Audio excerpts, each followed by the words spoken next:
Hello, I'm Alec Avdakov, and welcome to the life and times of Frederick the Great.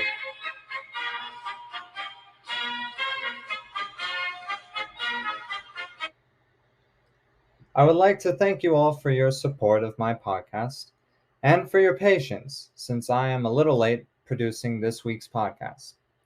I was conflicted about what I should make this episode about. Originally, I intended this week's episode to be a full episode about the Habsburgs and the Pragmatic Sanction. But I am still waiting for the research material to come out.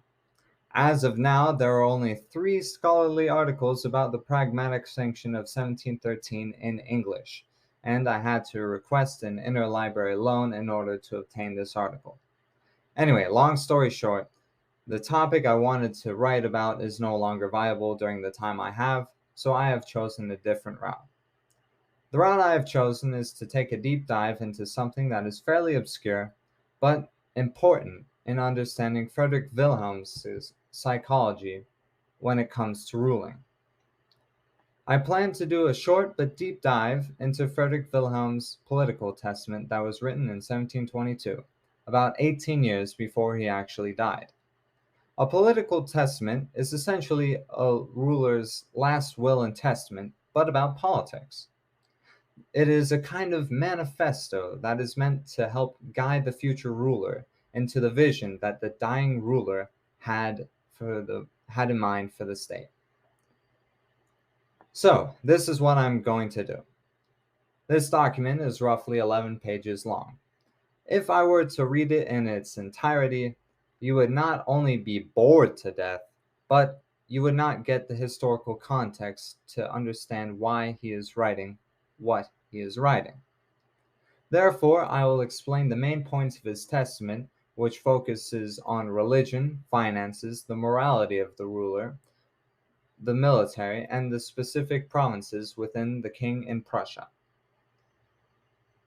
This will also not be a full-length episode, because this topic does not quite fit into the narrative of Frederick the Great's life, but it is important to understanding why Frederick Wilhelm ruled the way he did and ruled over his family the way he did.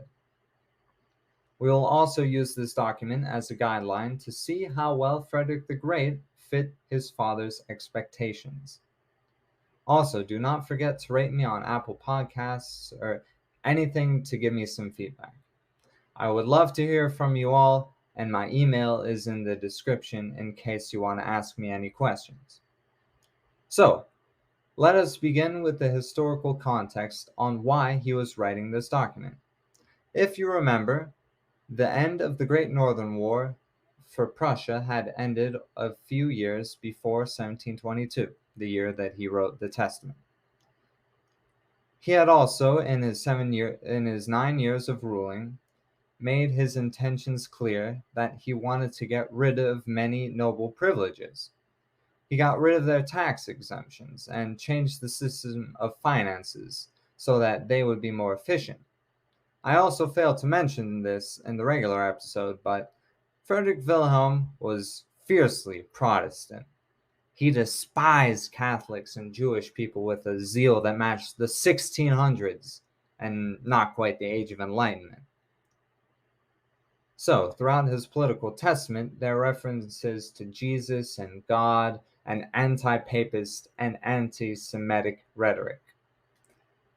And as stated earlier, Frederick Wilhelm wanted to block the privileges of the nobles, specifically those from East Prussia, which previously had a lot of privileges due to them being historically linked to Poland rather than the House of Brandenburg, as Frederick Wilhelm called it.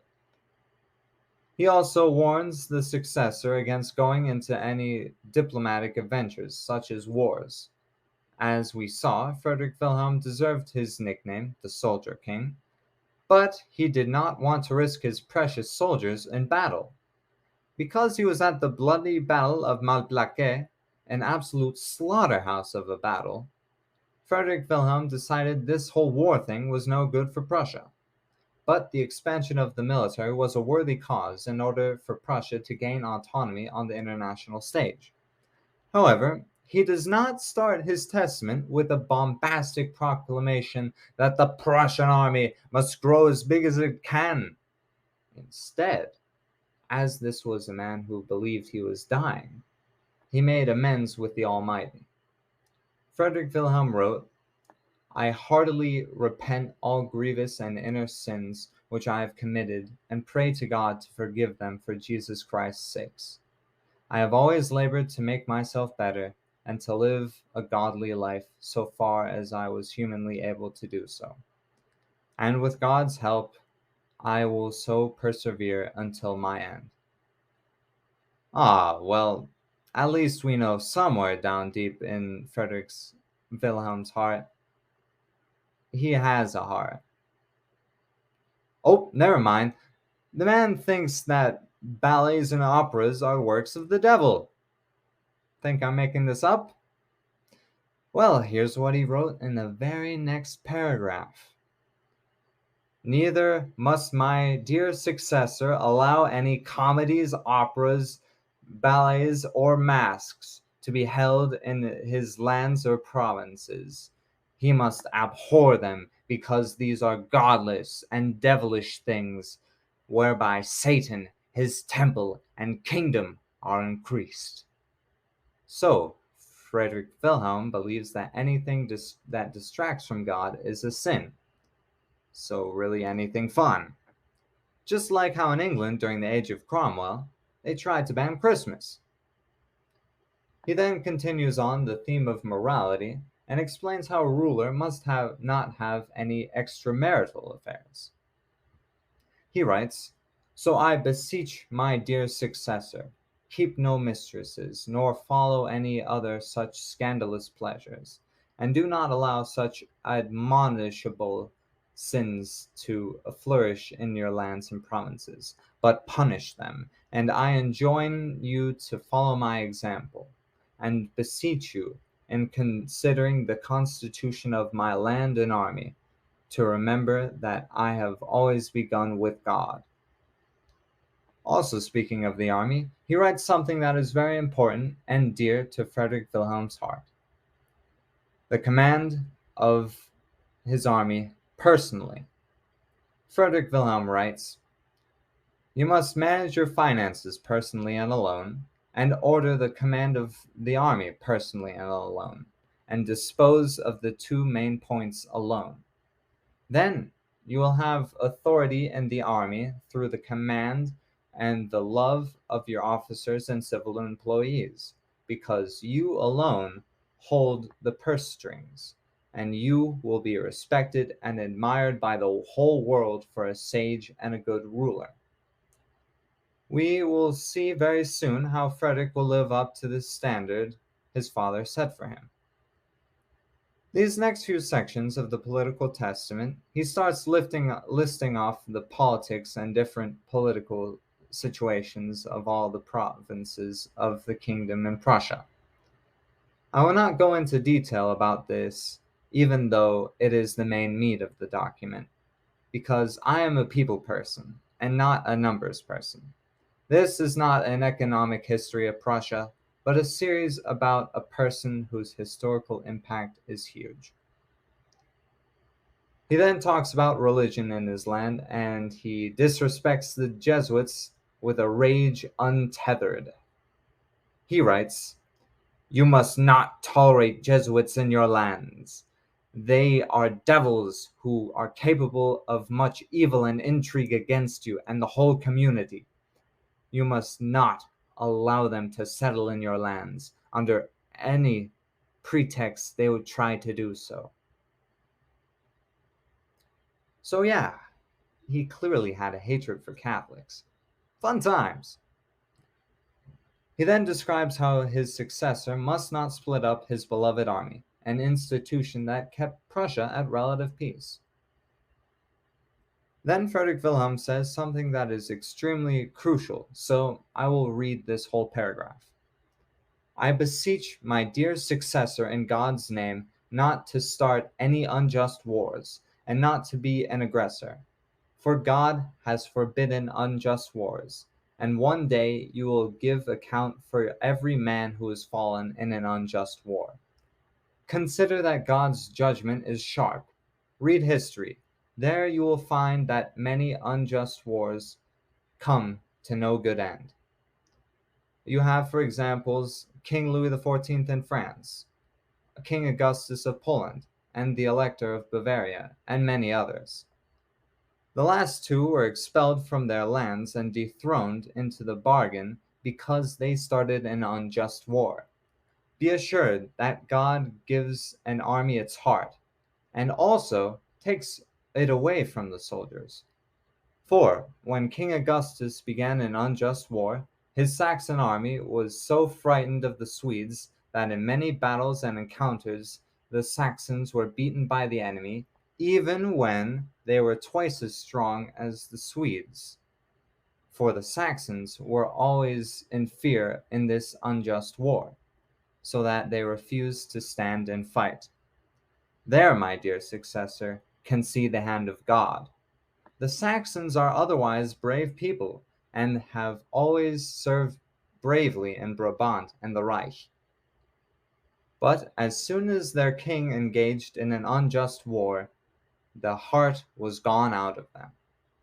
I therefore beseech my dear successor not to begin an unjust war. Then, dear God will always bless you, and your army will give courage. You are indeed a great lord on earth, but you will have to render account before God for all unjust wars and blood that you have caused to be spilled. That is a hard thing. So I beseech you, keep a clear conscience before God. Then you will enjoy a happy rule. This paragraph is crucial because after the Testament was written, Prussia would see peace for over a decade. Frederick Wilhelm never wanted war to take place. However, we shall see if Frederick will enjoy, quote, a happy rule. Frederick Wilhelm then goes on to justify his reign, because that's not a sign of a guilty man. But he does give some historical evidence to back his claim. During the Great Northern War, there was a plague that ravaged Prussia, and Frederick I wasn't so great with his finances. So, here's what Frederick Wilhelm wrote. My dearest successor will think and say, why did my late father not act in all things as is written here? This is the reason. When my late father died in 1713, I found the land of Prussia practically a dead country from human and cattle plague. All the crown lands in the whole country, or most of them, pledged or let under hereditary leases, all of which I had to redeem. While the finances were in such a state that we were on the verge of bankruptcy. The army in so bad a condition and in so small numbers that I cannot even describe all that was wrong. Prussia was severely depopulated from the plague, with some accounts saying that a third of the population of East Prussia died. However, Frederick I wasn't all bad, as I said before, and is, in my opinion, the most agreeable of all the Hohenzollern monarchs I have studied. Now to move on to the finale, or more boringly, the conclusion. Frederick Wilhelm writes, my dear successor, if you have loved me during my life, so after my death you can show your love to me by making the King's regiment your regiment, and leaving it with its present pay, and distinguish it for my sake. Secondly, continue to enlarge the town of Potsdam, and give it the name Wilhelmstadt, for which God will give its blessing. Meanwhile, I commend my soul to God, and herewith give you once again my paternal blessing, and wish you to keep God before your eyes, and rule your lands justly, and in fear of God. And may you always have loyal servants and obedient subjects, in a strong arm and a victorious army against all your enemies, and I pray that you, my dear successor, and those that may come after you, may prosper as kings and electors to the end of the world, and that your provinces may prosper from hour to hour. May Almighty God help you through this, Jesus Christ. Your true father till death, F. Wilhelm. Overall, I feel that this is the best document to understand Frederick Wilhelm the King. He, however, did not die in 1722 and would live another 18 years while being simultaneously a monster and a good man. This will be the last podcast I will be publishing in a while. I finally moved back to college and I am excited for classes to start. I'm certainly amazed at how much support I am getting from you all. Who thought that a kid from Ohio could make such an obscure topic as Frederick the Great as big as it's already gotten? And I believe I will conclude the way that I originally did in the first episode. Holy Roman what? I am wishing you all the best of goodbyes.